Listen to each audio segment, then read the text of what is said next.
চিত্ত যেথা ভয় শূন্য, উচ্চ যেথা শীত, জ্ঞানে যেথা মুক্ত, যেথা গৃহের প্রাচীর।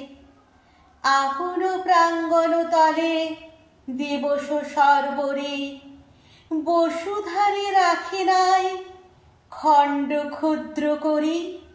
যেথা বাক্য হৃদয়ের উৎস মুখ হতে উচ্ছ্বসিয়া উঠে, যেথা নির্বারিত স্রোতে দেশে দেশে দিশে দিশে কর্মধারা ধায়। অজস্র সহস্রবিধ চরিতার্থতায়। যেথা তুচ্ছ আচারের মরুবালু রাশি, বিচারের স্রোতপথ ফেলে নাই গ্রাসী।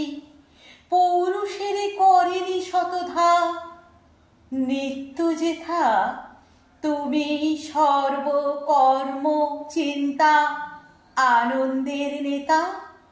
নিজ হস্তে নির্দয় আঘাত করিপিত, ভারতের সেই স্বর্গে কর জাগরিত। নমস্কার।